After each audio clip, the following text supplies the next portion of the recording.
Today, in our brief daily times in God's Word together, we're going to begin a short series through the Beatitudes that Jesus gave that begin the Sermon on the Mount. Let me begin reading to you from Matthew chapter 5, starting at verse 1, where it says, "And seeing the multitudes, he went up on a mountain, and when he was seated, his disciples came to him. Then he opened his mouth and taught them, saying, 'Blessed are the poor in spirit.'" Today I just want to focus on those first few words of Matthew chapter 5, verse 3 that say, "Blessed are the..." You see, this first portion of the Sermon on the Mount is known as the Beatitudes, which means the blessings, but can also be understood as giving the believer his or her be-attitudes. In other words, the attitudes that we should be. In the Beatitudes, Jesus sets forth both the nature and the aspirations of the citizens of his kingdom.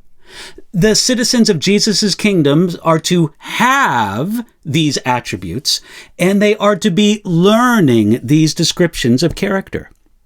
Now, all of these character traits that follow in Matthew chapter 5 are marks and goals of all Christians. It's not as if we can major in one of them to the exclusion of others, as is the case perhaps with spiritual gifts. There's no escape from our responsibility to desire every one of the spiritual attributes that are described in the Beatitudes. If you meet someone who claims to be a Christian, but displays and desires none of these traits, you may rightly wonder about their salvation, because they don't have the character of kingdom citizens. But if you meet someone who claims to have mastered these attributes, you can question their honesty. Now, Jesus began these famous words by simply saying, "Blessed are." He promised blessing to his disciples, promising first that the poor in spirit are blessed. The idea behind the ancient Greek word for blessed is happy, but happy in the truest, most godly sense of the word, not in our modern sense of merely being comfortable or entertained at the moment. This same word for blessed, which in some sense means happy, is applied to God in 1 Timothy chapter 1, verse 11, where it says, "According to the glorious gospel of the blessed God." William Barclay said that this word describes, quote, "that joy which has its secret within itself, that joy which is serene and untouchable and self-contained, that joy which is completely independent of all the chances and changes of life." Wouldn't anyone want to have that kind of happiness? Jesus spoke of something here that goes beyond an adrenaline jolt or being entertained out of our boredom. The Beatitudes describe a life that is truly blessed, a happiness that can't be changed by economic news or personal tragedy. It is a sense of life fulfillment that comes from right relationship with God and others. It doesn't come from power, or it doesn't come from things. Now, Jesus knew a lot about this kind of blessedness.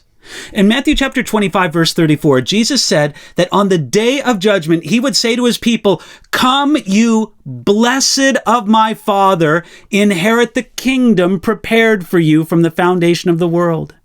You see, on that final day, he will judge between the blessed and the cursed. Therefore, Jesus both knows and explains what are the requirements for being the blessed one.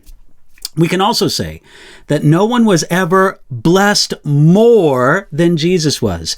He really knows what goes into a blessed life.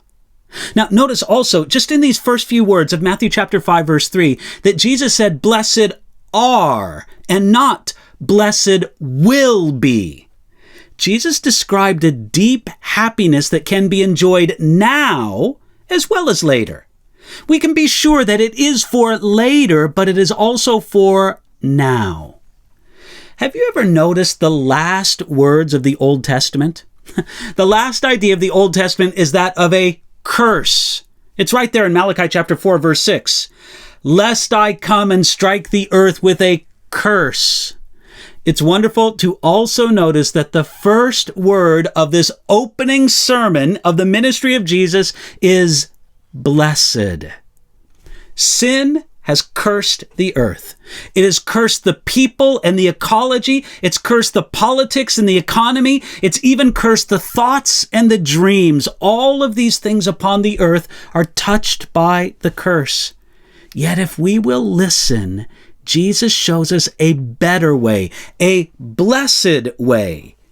He shows us how to live as citizens of his kingdom instead of citizens of this cursed earth. It's time for us to listen and to be blessed, and to do that today.